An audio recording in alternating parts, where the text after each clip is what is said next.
I want you guys to think about a dream that you've always had or that you always want to accomplish. Maybe being a doctor, lawyer, actor, or maybe even a goal that you want to accomplish, like finishing a project or whatnot. Now imagine that you get into an accident and you lose that ability to do what you need to do to get that success.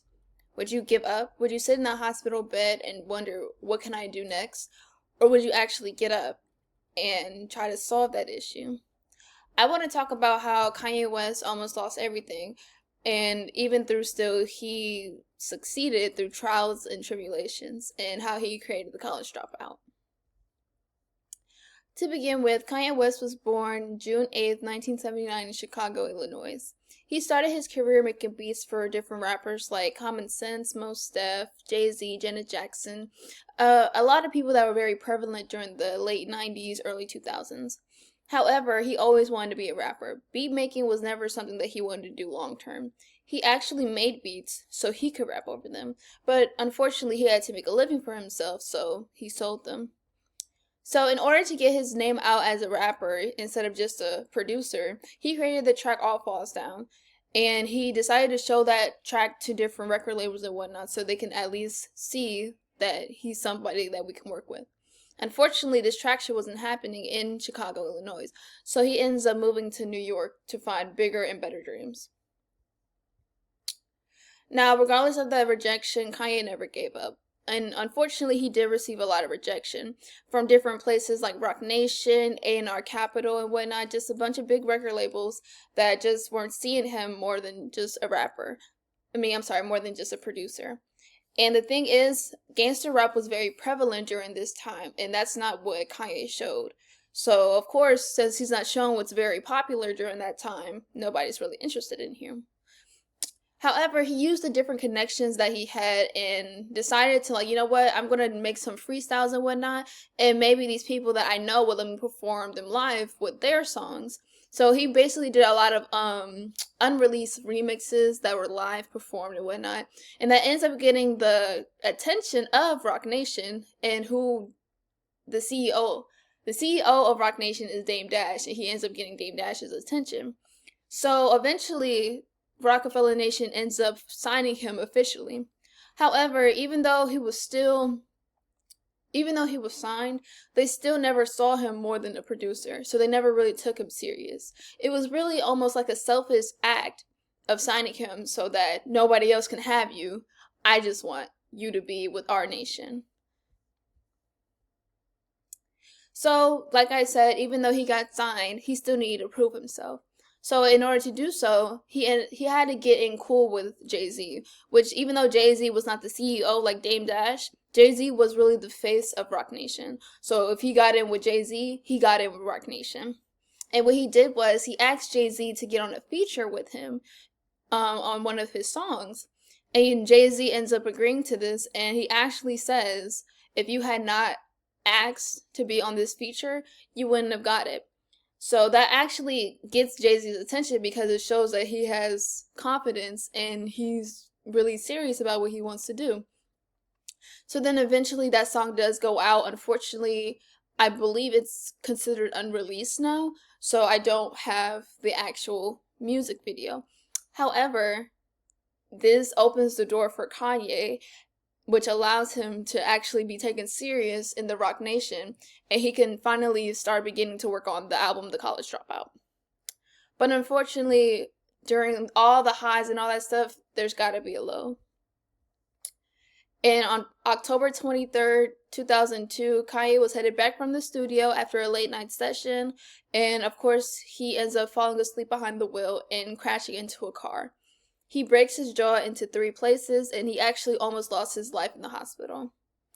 Now, unfortunately, he did survive. However, Rock Nation ended up shelving his album, which means that he can no longer work on it or be provided financial security to work on it.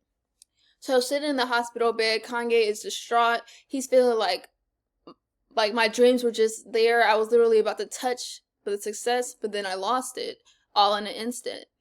However, he didn't let this stop him. He didn't let this tragedy stop him.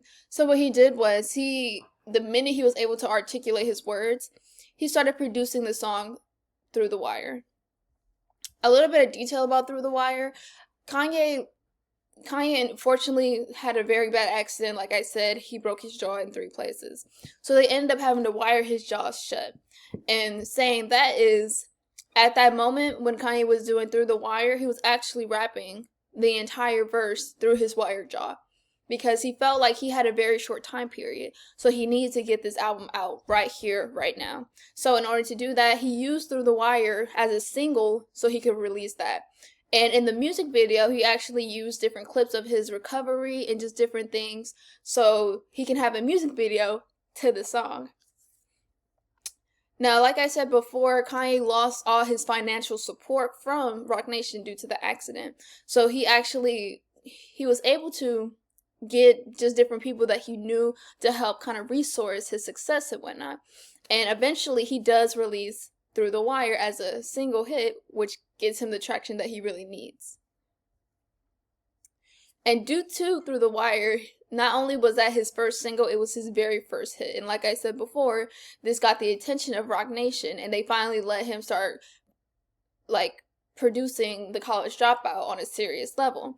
Instead of having to borrow studio time from different rappers and all that stuff, now they're supporting him financially once again. Now, fortunately, he was able to release this album. On February 10th, 2004, The College Dropout was officially released. And on the first week, it hit #2 on the billboards. And on the second week, it was #1 on the billboards. He sold over 441,000 copies that first week. And it paved the way for different artists and himself to be better and push out things that were different. Kanye's album featured gospel, soul, hip hop, rap, and a little bit of pop as well. And that was different from what was going on during the 2000s because, like I said before, gangster rap was very prevalent during that time. So he pushed out something that was different and that actually got a lot of attention, and it influenced a lot of people that we know today. And this album actually did win him not one but 2 Grammys. And of course, it's his first album. He just won 2 Grammys for his very first album. And if you guys know that iconic video, everybody want to know what I would have done if I didn't win. I guess we'll never know. That was Kanye's speech after he won his 2 Grammys for The College Dropout. And then I want to show you guys my sources. The first one was the Genius, the Kanye West documentary. That's where I got like 90% of my information from. And it's on Netflix if you guys ever want to see it. And then a little bit about just like the numbers and stuff I got from Dissecting the DNA of Kanye West, The College Dropout. That's where I got the numbers, like how many copies he sold, dates, and all that good stuff. And then just the making of The College Dropout, that's just a little bit of extra information just to make sure like everything is credible and whatnot. So I really hope this inspired other people to continue to strive for success even when times are hard. Thank you.